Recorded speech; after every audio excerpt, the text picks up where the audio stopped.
drag my brother off the top bunk. They drag me off the bottom bunk.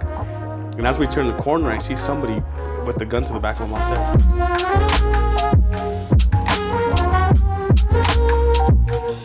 You're like way over there. Because you're like, oh, I guess I could do the same thing, huh?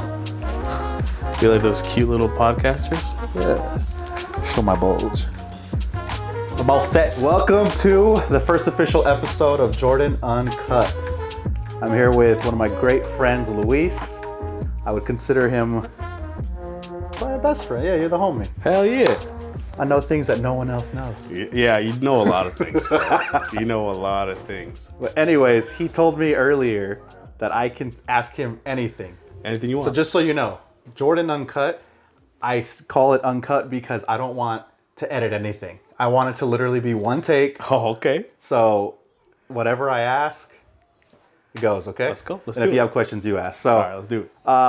Everyone that's watching probably knows you from my vlogs, but like, who are you today?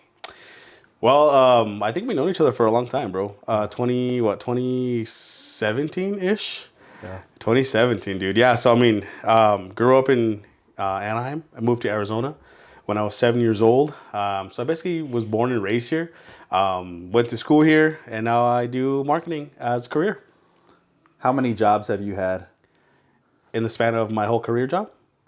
Bro, I started off, man, see, that's what you know. So I started off as a pizza boy, moved to Home Depot.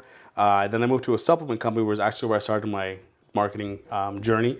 Was a social media manager there. Moved over to, oh, dude, I did music and arts. Do you remember that? Oh, you remember that.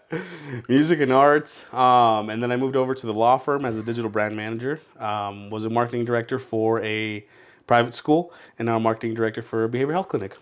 So, bro, a lot.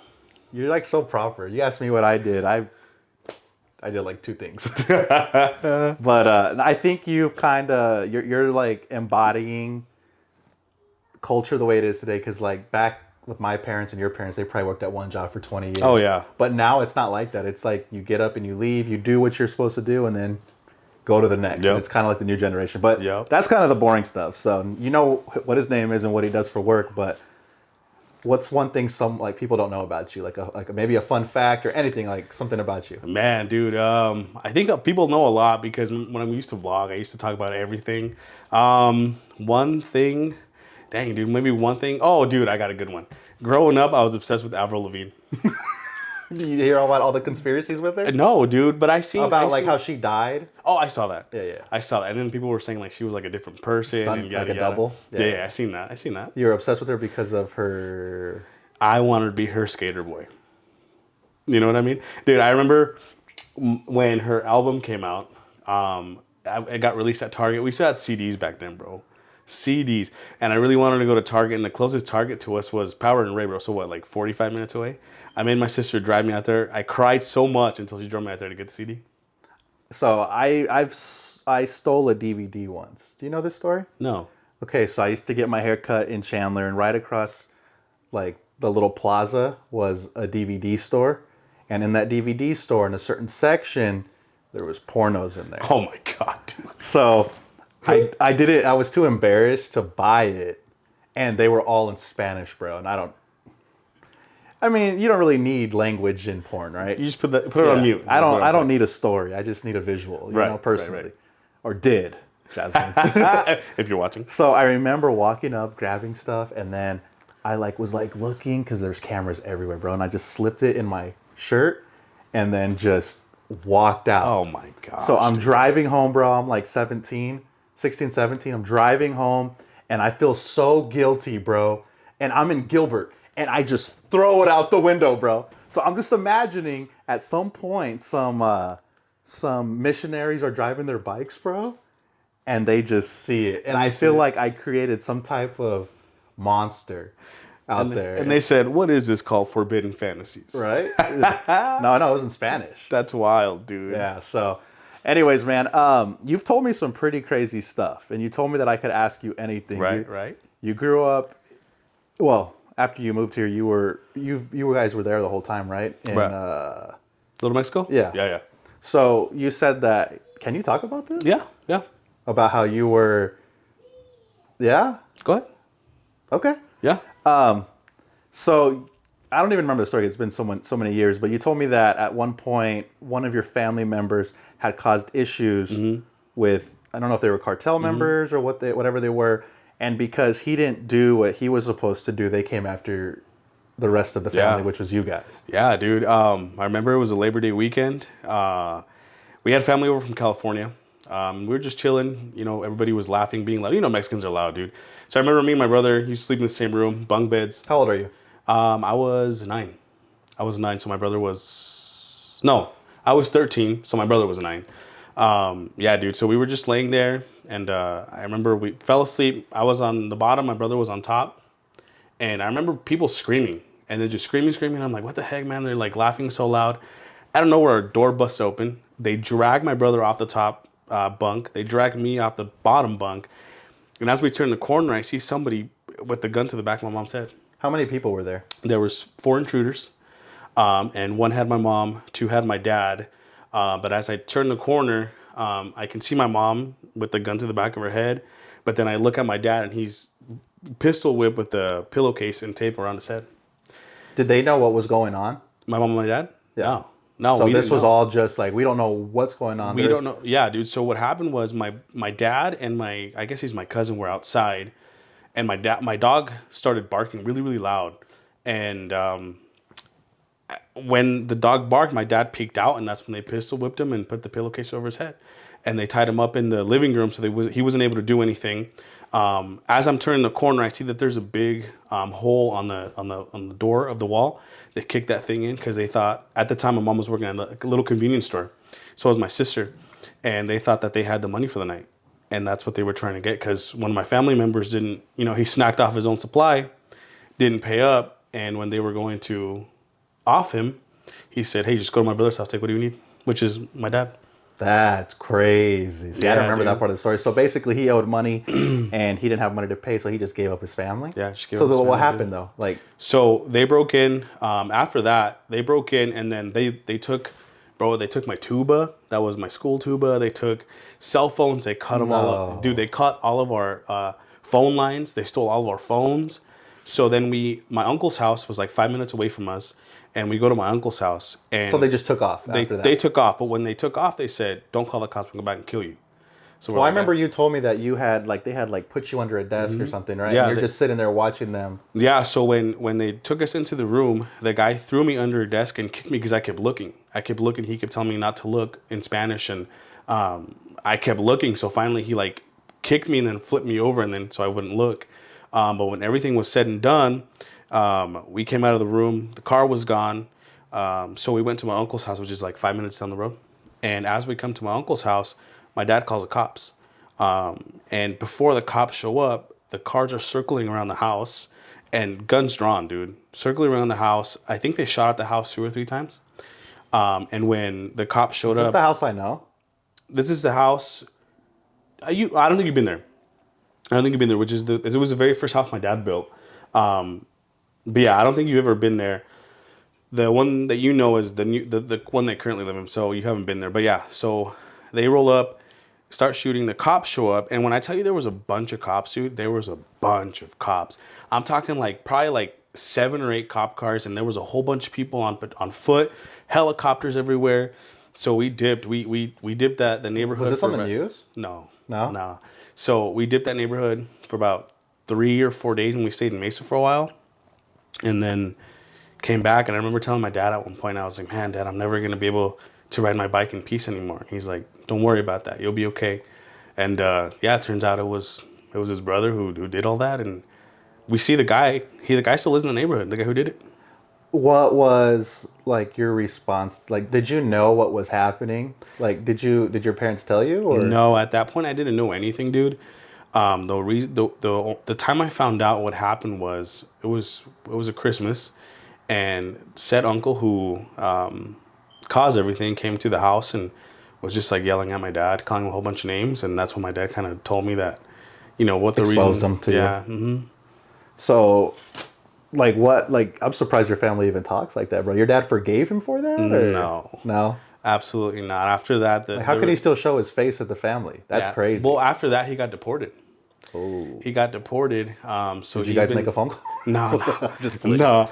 But yeah, he got deported, and after that, he didn't. That was the end of that, and I haven't seen him ever since. He's tried to call and stuff, but Dang, bro. yeah, That's deep. Do you think that kind of affected anything with like your mental? 100%. Like till this day? Mm-hmm. Like in what ways? 100%. I just feel like I'm very on edge whenever I'm around people I don't know. And for a while, like I would conceal carry and stuff like that because it was just I didn't want my family to get hurt. You know what I mean? And I was kind of that type of guy who was like, yo, let me sit by the door. Let me sit by the window type guy. It's not as bad anymore, but it's just, it messes with you, man. Because, like, who wants to see their mom with a gun to the back of their head, bro? Yeah. Who wants to see their dad, pistol whip with a pillowcase on his head? It's traumatizing, man. And, like, just seeing my mom cry, asking them to stop, and it's traumatizing, bro. Yeah, and, bro. Growing up is there's just... no coming back from that. Nah, there's no coming back from that.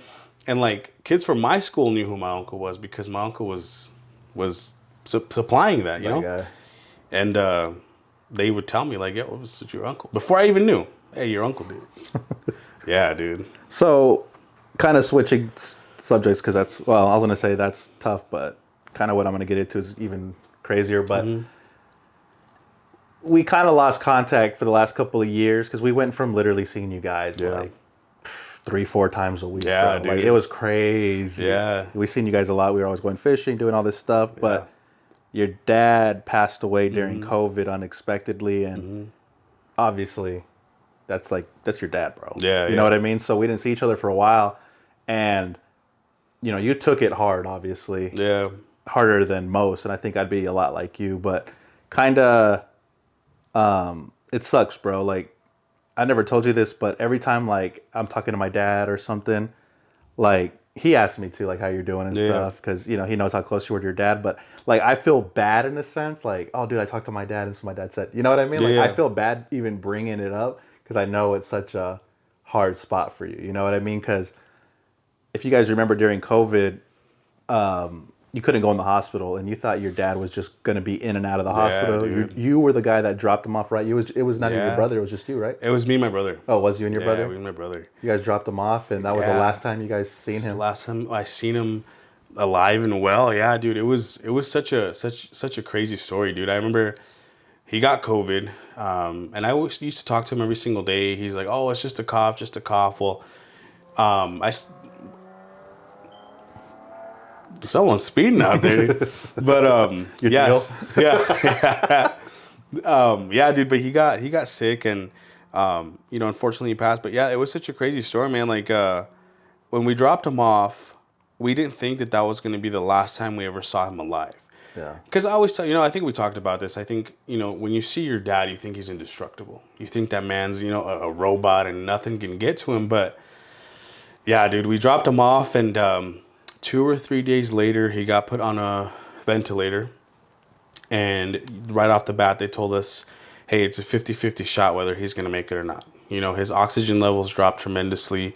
He got COVID pneumonia. He was fighting kidney issues. And like, my dad was fine, dude. You knew my dad. He was a strong guy, man. Like, you could tell nothing was wrong with him. Nah, you just chilling. Yeah, nothing was wrong with him. He was always a strong person. And, when they told us, they put him on the ventilator, it was such a sad time, dude. But the thing that was hardest for me was telling my mom, because they were together since she was 13, man. So all of her life, all of her adolescent life, most of her adult life, they were together. And just letting her know, like, hey, my dad got put on the vent. That was one of the hardest part. Well, he was on the vent for about 3.5 weeks, almost 4 weeks.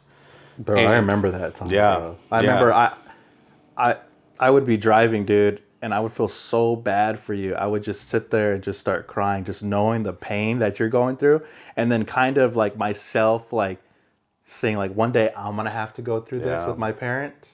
And it would just kill me, bro. And I couldn't do nothing. Rough. It's rough, man. But you know what? I don't think a lot of people know this, man. But during that time, it was really, really tough. And I told you this when you came over. But during that time, it was tough, man. Like, the people you expected to be there for you weren't, and the people that the people that you thought were gonna be there for you weren't. But the people that you knew that cared about you were actually there for you. You know what I mean?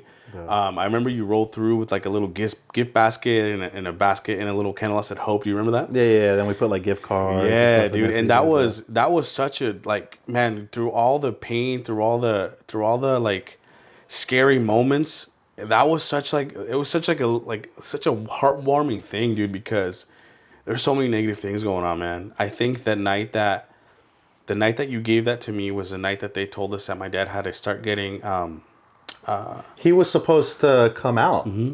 You guys were getting ready to find a home for him to come into, or a nurse to come into your guys' house. Yeah. And we were like, everything's up. Everything's Yeah. up. And then from one day to another, man, it just flipped. I remember. Just flipped, dude. Yeah. I remember we had to say most of our goodbyes through an iPad.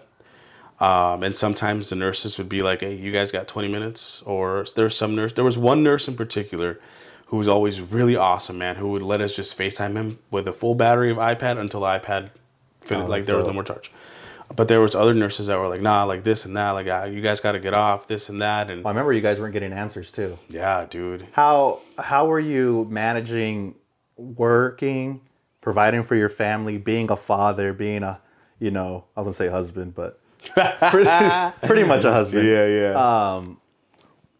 And dealing with that. Do you think you did a good job on that, or do you think you were just all over the place? I was all over the place, to be completely honest with you, man. At that time, I was like, oh, I'm doing good, managing my time, managing my feelings, managing everything. But I look back at it now, and I was a complete mess, dude. No.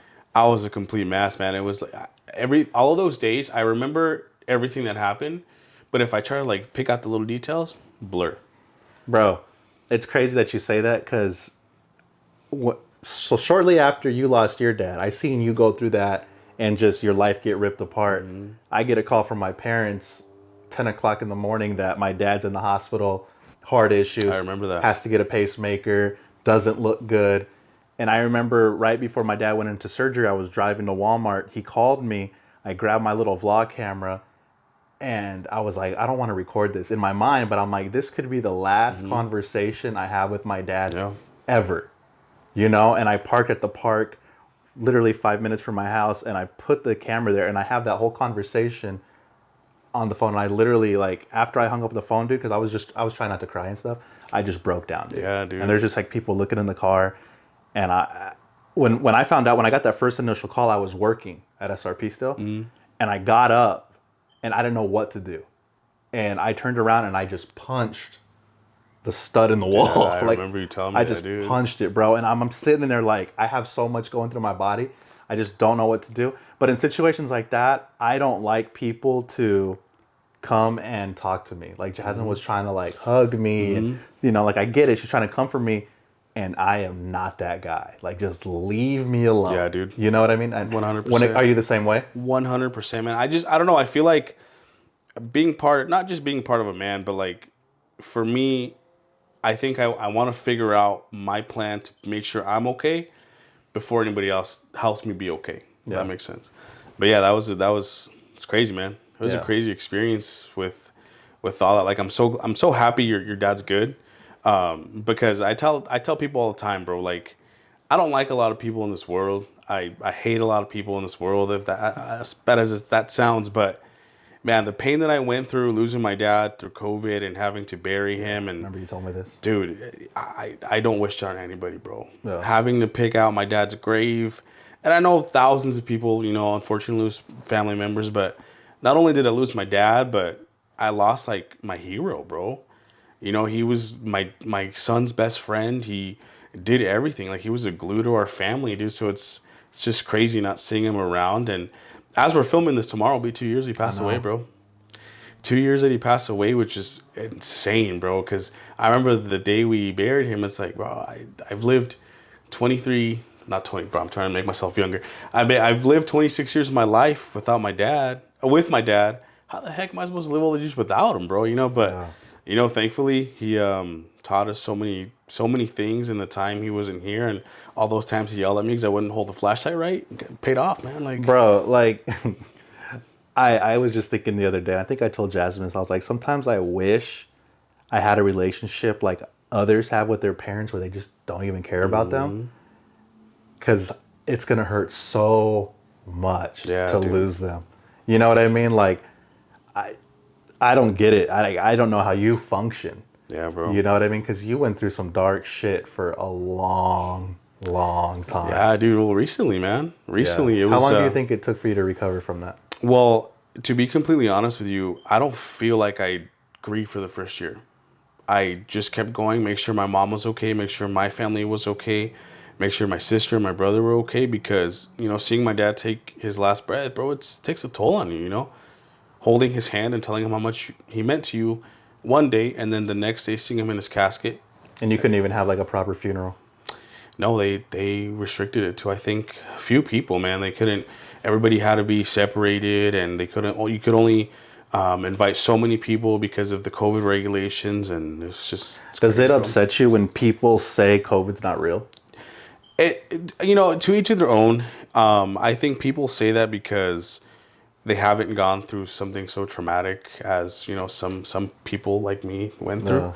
But I mean, to each of their own, man. I just hope nobody goes through what I went through. Yeah, for sure. Like that's such a painful, just traumatic experience that really messes with you mentally, man. Yeah. Like I said, I don't feel like I grieved for the first year, and then the second year just hit me like a pile of bricks, dude. I got anxiety, depression from losing my dad, and I feel like the only thing that can make me 100 again is seeing my dad, but can't. It's hard when like you just want to pick up the phone and say, "Hey, Dad," can't. It's hard when you want to go to, you know, when I tell you, "Hey, I'm gonna go hang out with my dad," but it's at the cemetery, you know. Yeah. But it's crazy, bro. That's It's tough, just, bro. I remember my dad said that the hardest part about losing his mom was forgetting what her voice sounded like, because they didn't have videos, they didn't have anything. So he said not being able to remember what her voice sounded like would just tear his heart apart. And I was like, man. yeah, that's the little things we take for granted, you know, like just hearing them, and talking to them. Or my dad used to always do this thing when he used to hug me. He used to do 3 circles and then pat pat, and it's weird not feeling it, bro. Like it's so crazy not, you know, it's weird driving his truck and him not being in there. It's wild, bro. Dude, and I get it. My dad calls me every day at like 10 o'clock. I'm making Ellie's little snack for school. And he calls me like at 2:30, 3 o'clock when he's driving home. Yeah. You know what I mean? And we're just sitting there talking about boxing. We're talking about, you know, just normal stuff.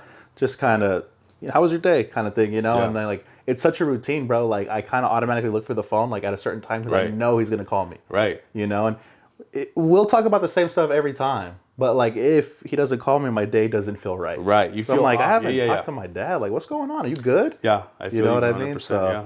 I sympathize, man, because that's tough. But anyways, let's switch topics. So, you went to ASU Yeah. or U of A? Hell nah. Now you went to ASU, and what was your major? Being handsome as fuck. No, I went into ASU as a music education major. I didn't finish ASU, but now I'm marketing director. You didn't finish? Nah, bro. How many credits are you short? Like a lot. Oh, really? Yeah. How many years did you go? 2. Did you stay in the dorms? No. No. Any crazy ASU stories? When we went to, I was in the marching band at ASU. Yeah. When we went to the ASU U of A game in Tucson, they would do this thing called cape rape, when they would take our capes off and flush them down the toilet, bro. Or they would Wait, throw, what do you mean? So like they would come and run and grab them, pull them off you yeah, guys? and in the toilet. Could you see the ASU uniform has, you know, it's the maroon and like a gold on the maroon. back. Yeah. It has ASU on the back on a cape. Yeah, they would rip that thing off and flush it, or they would, for a while, they took, they would take firecrackers and try to throw them inside our instruments. Bro, they The tried students or the other band members? the students, Bro. or the fans. Or I remember when we came down from Tempe to Tucson, we had security, bro, like a motorcade of cops, because people would try to flip our bus. When we rolled in, people would pour ices on us, dude. Yeah, it was crazy, bro. What did you play? Tuba. Tuba. What was like the best thing, like the best feeling? Like would it be being on the field? Would it be like when the bands are going back and forth? Like what was the best? The best feeling, man, was when we would hit like this really long chord, like just being out pregame, I guess. Was my it like favorite when the director like stopped, how it would just like ring? Mm-hmm. Oh, I know that. like that feeling. resonation. Yeah, but yeah. Yeah, so I got to do really cool experiences with the ASU marching band, and I just hope Aiden likes to do it, dude. Yeah. Yeah. You hope he's musical. He show interest. No. No? Nah, he wants to play. He wants to play soccer. Oh, that's cool. Yeah, he wants to play soccer. But Play any sports growing up? me? Baseball, What position? catcher, and shortstop. How did I know that? Shortstop too? Yeah, bro. Really? When's the last time you played? 2011. No, I meant like Oh, you were like what, 9? no, 10? bro. I was a sophomore in high school. Bro, in 2011? Yeah. No, I was a junior. I was 21. I already had a 2-year-old. Oh my god, dude. Yeah, bro. So, what do you think, like what's something that your parents kind of like instilled in you? Like, if you could take like one thing that you've seen them do, like, what would that thing be? Just keep the family close, dude.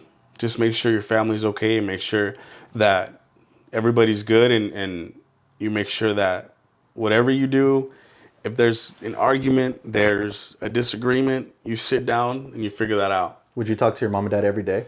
Yeah, I remember driving back from. I think that's your mic. Yeah. I just heard it like gargle. I think I put my hand over it. Oh.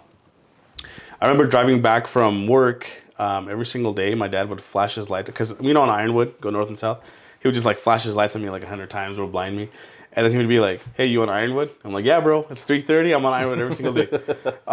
Yeah, but it was just that, and then he would call me and I would talk to him. I talk to my mom every single day now since I lost my dad, but I talk to her every day after work.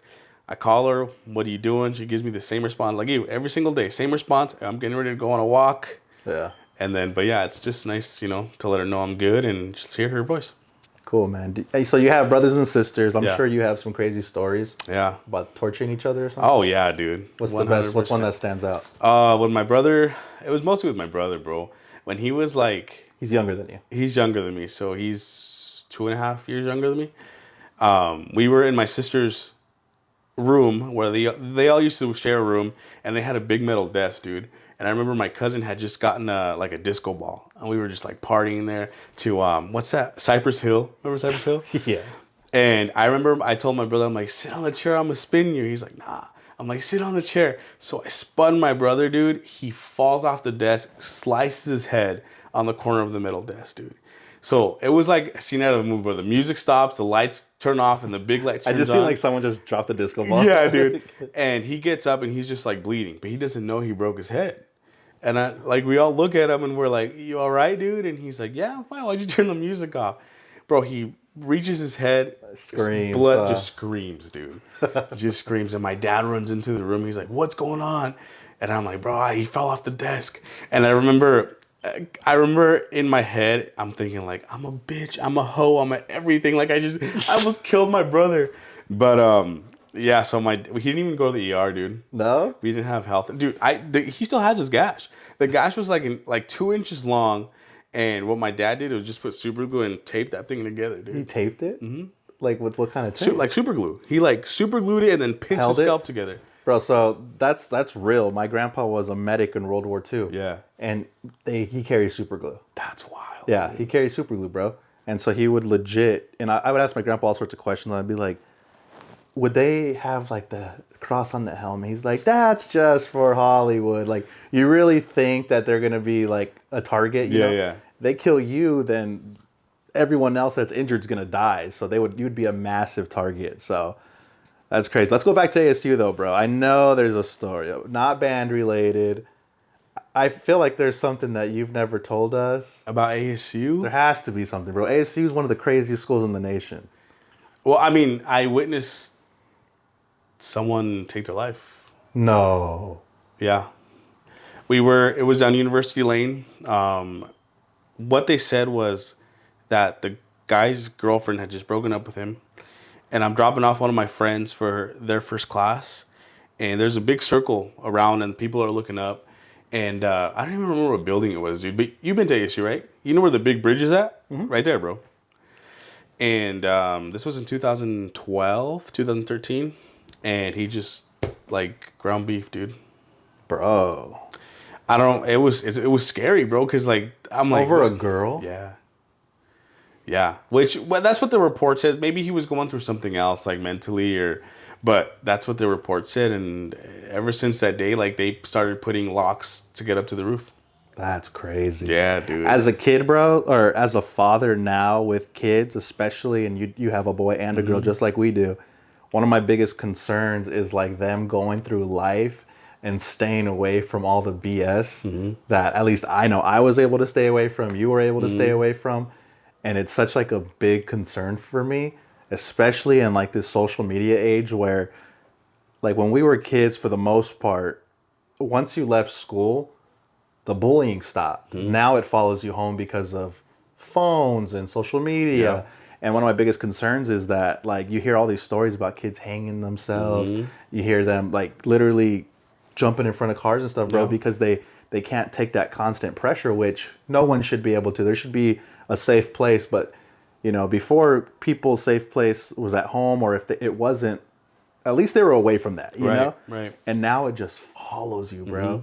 And then with the change, especially I see for girls, is they have to have this image to fit in. Yeah. And they have to, like, there's such thing as social media currency. Right. And if they don't portray themselves a certain way online, then they're going to get bullied in school. You know what I mean? And it's like, I try every day to tell my daughter, like, hey, you don't need any friends. You know what I mean? Like, she'll tell me, like, her friend at school, like, said something rude to her. And I'm like, bro, you don't need her. Right. You know what I mean? Like, go play by yourself. You know, go make another friend, or, you know what I mean? Because it's so scary, bro, like, having a girl. And so I say all that to say this. So the minute I had Ellie, I was driving down Hunt Highway, and I started thinking about, like, this is going to sound horrible, about women's rights. And then I started thinking about it in a way that I never thought about it before.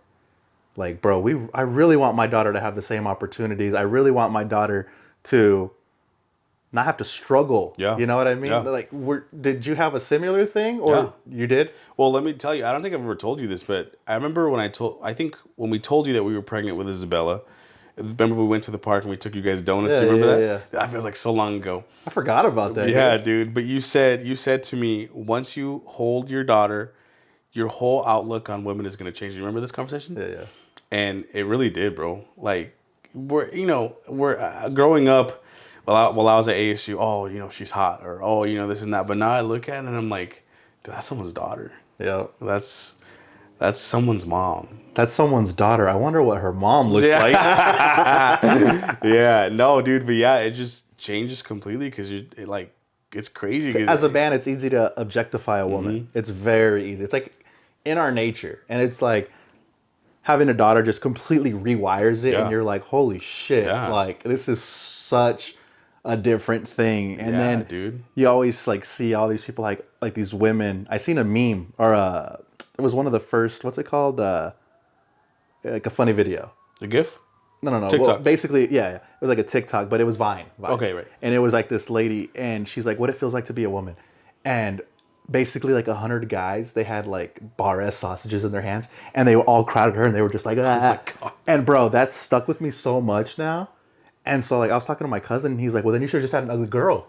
And I'm just like, well, it doesn't even matter, bro. Like, men are men, and men are disgusting. Right. You know what I mean? Like, yeah, there's some creepy guys out there, dude. Yeah, bro, sitting right next to me, and I just was like, I don't know. That's something that I like really it just scares me. But anyway, so you guys are still vlogging? Don't vlog? Don't want to vlog, or what? We've talked about going back to vlogging just because, man, I just think that because Aiden will look back on his vlogs with Ellie, and you'll look back on the vlog with Zay, and they get excited, bro, because and I want Isabella to have that too. But it's just crazy, bro. I go to work way too early. I get home way too late. And you have to have content. I don't want it to be repetitive. So, I mean, we want to come back, but it's hard to get content is what it is. Bro, like, so we haven't vlogged in forever. Like, we'll vlog stuff, but I never edit it because I feel like I never have time. But it's kind of like weird not living behind a camera anymore. Yeah. Like, sometimes I'm like at home and there's like nothing to do. Or, I mean, there's stuff to do, but I just don't want to do it. Yeah. And I'm just like fidgeting, and like I want to grab the vlog camera, but then it's like I'm forcing it.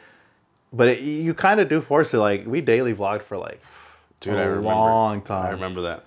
And low key, like, I don't think you realize what it does to you. And I've heard other vloggers say this, and then now I said it, but it was like, what was my intentions behind that? Like, was I really... But not that it forced me to spend time with my kids and stuff, but it like incentivized it. Yeah. Because then like Now that I don't vlog, I don't spend nearly as much time as I used to. You know what I mean? But that's because I work longer than I've ever used to too. Yeah. But back then I'd get out of work and it was just like boom. You know what I mean? But I don't know. Vlogging is just, I need an editor, bro. Like I need to just pay someone. We fired the guy from Pakistan that was working with us. Did you? Yeah, bro. It was tough. And that's like another thing, like, and you tell me, bro, but like the guy was basically telling me, he's like, you're from America. He didn't do his job right. He misunderstood what I said because of a language barrier. He worked with us for almost a year. We paid him. He was basically rich. You know, it was like With great the price for salary, us. guys. But for him, it was amazing. And he supported all of his family off that. Right? Like his mom, dad, brother, sister. Where do I apply for this position, man? No, well, you got to move to Pakistan. But he was like, you're a rich American. Because I told him, like, bro, I'm struggling too. Yeah. And he's just like, no, like you'll be fine. You can find a job in a week. He's like, there's no work here. Basically, they're all Fiverr looking for jobs. Yeah. Bro. And I was just like, man, that's crazy. I looked up like his address and it is not That's good. wild, dude. But it's so crazy to think that people in a whole different country have a whole different like perspective on life because it's so different, dude. Yeah. So Yeah, it's wild, man. That's you know, that's with like in Mexico, doctors make as much as people that work at Jack in the Box make. Which is wild. See, I've only been to like the white places of Mexico, you know? Oh, to Rocky Point. Yeah. Have you been to like really poverty-stricken dude. spots? Is Oh, that yeah. what part of Mexico is your family from? My mom is from Guadalajara, Jalisco, and my dad is from Zacatecas. So it's all ranch, like it's all in the middle of nowhere, dude, and it's really fun. But once you get into like the quote unquote city, then you see a lot of like people struggling, trying to make it. But right now it's just tough because of the cartel. Bro, speaking of that, so my first kind of experience in Mexico, we get out of this like chicken wing spot. We're eating chicken wings in Mexico. And this guy is sitting there and he keeps trying to wash my windows. Yeah. And I didn't have any cash. I had nothing. And then he's like, I'll take your food. So I had like food, right, in a box. So it was like 5 chicken wings, but like some of them, like I had eaten some, but there was still meat on the bone. Yeah. Bro, without hesitation, takes it out of my hands, pops it open, and starts eating the wings that I had not finished. Cleans the bones up and goes to the next. And he's like, thank you so much. Jumps on his bike and takes off. And I was like, bro. Yeah. Like, I felt so bad, but I had no cash. I had nothing. It was like our way back. It was the last place we ate. So I gave everything to the guy. Yeah, you know? dude. And I was like, dude, this is nuts. Like, It's crazy. Crazy. So what is your parents' story like to get here? It was my dad moved over here way before my mom and my sisters. So my 3 sisters were born in Mexico, and me and my brother were born here in California. But Did they choose California because there was already family there, or? I don't know why they chose Bro, California. imagine if they would have stayed there. Oh, I wouldn't like that. No? I remember moving here, which is a funny story. I'll tell you later. Moving here was like a blessing in disguise for me, because I feel like if I wouldn't have moved to Arizona, I wouldn't be where. Not that I'm like the best, but like I wouldn't be where I'm at. The best tuba player. I wouldn't be where I'm at, dude. I really don't. I feel like my dad moving us here was just like such a blessing in disguise. But yeah. Yeah, dude. No, but my 3 sisters were born over there. My dad would come over here to work. Obviously, he would send them money, so he would like come back and forth to see them. So my sisters really, I mean, they grew up with my dad, but they really didn't see him because he was always over here. How old were they when they finally came over? I think my middle sister was 7, dude. Oh wow! So a large portion of their childhood. Yeah, so they were over there for a while, and because I think she had to do kindergarten twice because she couldn't speak English. Language barrier. Which that sister though is now a master of education. Oh, that's crazy. Check this out real quick. So 7 years. So Hitler said, "Give me the first 7 years of a child's life, and I will mold them into the people that I want them to be tomorrow." So think about that, bro. Like his whole plan was just to get the first 7 years of their life, because kids are that's crazy for her to be that like accomplished is wild. Yeah, dude. Yeah, because she got here. Obviously, they didn't have. And my dad would work 3 jobs, dude. He was like a building maintenance for 3 different companies, and barely saw him growing up. But yeah, we used to live in Anaheim in this tiny apartment, and we used to 4 of us used to sleep in one room. The other 3 used to sleep in another room, and then my grandma and my grandpa in another room. Wow. How close to Disneyland were you guys? Like 5 minutes. No. Yeah. Yeah. Have you drove past that old spot? Where we used to live? All the time. Really? All the time. You know where, you probably passed by it. You know where the Vons and the 7-Eleven is at? Right there on Orangewood. Yes. Right there, bro. It's where we used to The live. Vons that me and you went into one Yeah. time. Yeah. Yeah, that's it right there, dude. There's like that weird shoe store across. Yeah, That's yeah, like- yeah. That's exactly where we went to. Yeah, That's where we used to live right there. crazy. Was I in California with you? No, it was my cousin during the pandemic. When the pandemic first started, there was no water.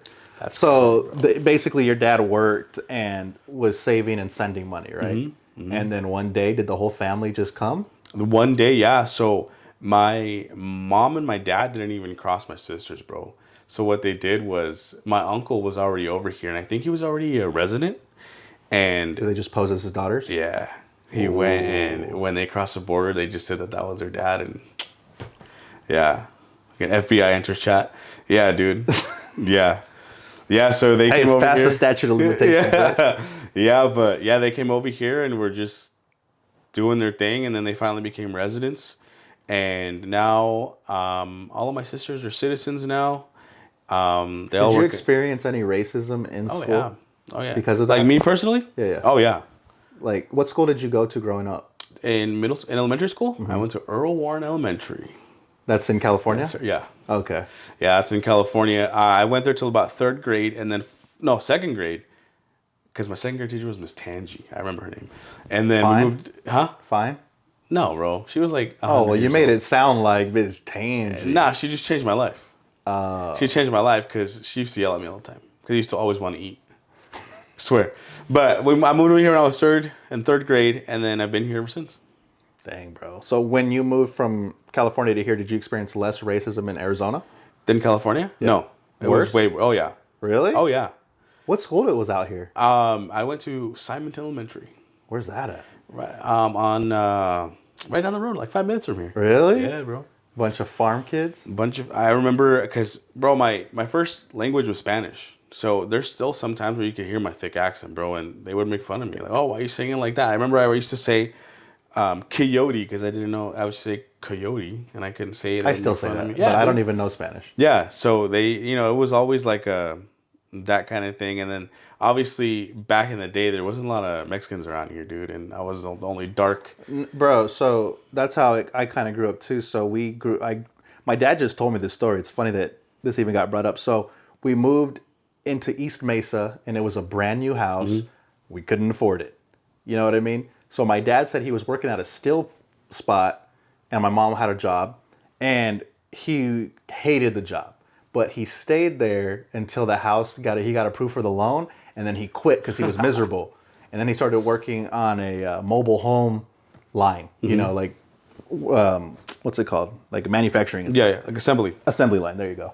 And yeah, we struggled. And there was like 2 Mexicans in the whole school, bro. Yeah. 2 Mexicans, 2 black kids, my friends Brian and Brandon Dillard, and me, and the rest were white kids. And everyone like on Bring Your Parents to School Day, they were like lawyers, doctors, like really high-end people. But we just were scraping to get by. Yeah. You know what I mean?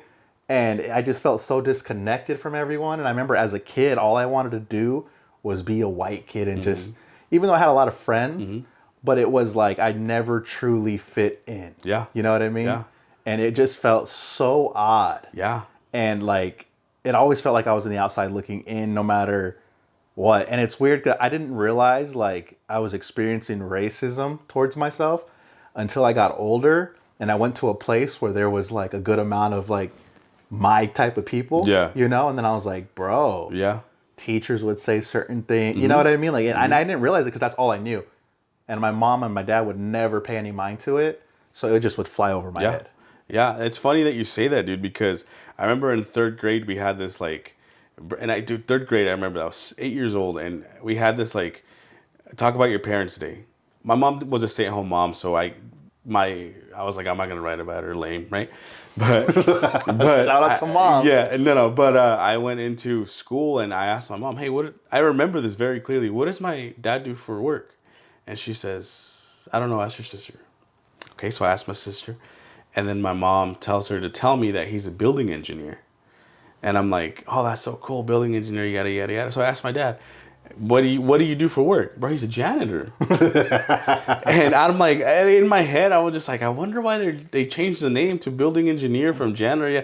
But growing up, I'm like, they just didn't want people to make fun of me. Yeah. But bro, my dad being a janitor, To do what he did is yeah, crazy. yeah, dude. You know? He built 3 houses from the ground up and 0 debt and has had a great family, which is insane, bro. Yeah, and that's the thing. I think they learned, it's like a really old school way. That's how my parents are. You know what I mean? They make a lot less money than a lot of people, but they have a lot more to show for it. Oh, yeah. And it's just like them. And I told my dad today, I was like, I would be the last person to get financial advice. Yeah. Like, I grew up in a very structured house, and when it came to finances, you know? And it's like, if we didn't have the money, we weren't going to spend because we didn't. I remember one time, bro, I was sitting in my room and I had like a 2-gallon jug, you know, those like jugs for water. Yeah. But it was empty. And for like a summer, I would just find change, bro, like anywhere at the store, on the floor, and I'd put it in there and put it in there and put it in there. And I remember my mom knocked on my door and she was crying. And she was like, hey, can I borrow some of that money? Like, I want to go to Fry's and grab some food. We literally went to Fry's, bro, with change in her pocket. And she's like, I'll pay you back, I'll pay you back, I'll pay you back. And it was like $4. Like, not even. Dang, dude, that's crazy. Just to buy like some tomato sauce and just some like little things, you know, for dinner that day. And to me, I was just like, yeah, go ahead. But like looking back, bro, like I could understand as a parent to have to ask your kid for something like that, dude, how hard that would be. You know what I mean? Like, oh man, dude, like our parents are like a different breed, dude. Yeah, The dude. way that they were able to survive like that. Like, we're a bunch of bitches, you know? Dude, honestly, yeah. Honestly, yeah, because like if you look back in the day, like everything they had to go through, and then right now it's like my fucking Wi-Fi's not working, shit like that. You know what I mean? Like just silly stuff like that. But like back, Or in it's the not day, fast enough. Yeah, dude, like it's not fast enough for my phone's at 89%. You know, stuff like that. But it's just crazy to see, like to look back on. We've gotten soft. There, so yeah, dude, We've gotten soft, 100%. And like our generation's soft, but I feel like our kids are even softer, dude. Yeah. Like, Well, at least me and you like to go outside. right, Like, we right, can touch grass. right. You know dude, what I mean? You know, feel the sun. But I just feel like nowadays, bro, just to give an example, I've been doing a lot of like recruiting for the company I currently work for, and 18, 19-year-olds don't want to work, bro. They don't want to do anything. No. And I'm like, or I would call them and they would, hey, can you text? Bro, come on, please. I deal with that a lot in the industry I'm in. In real estate, it's like you try to call someone and they're like, in a meeting, please call me. Like, and I'm like, you're not in a meeting, bro. Because every time I call you, you're in a meeting and you're not that important. Right, you know what I mean?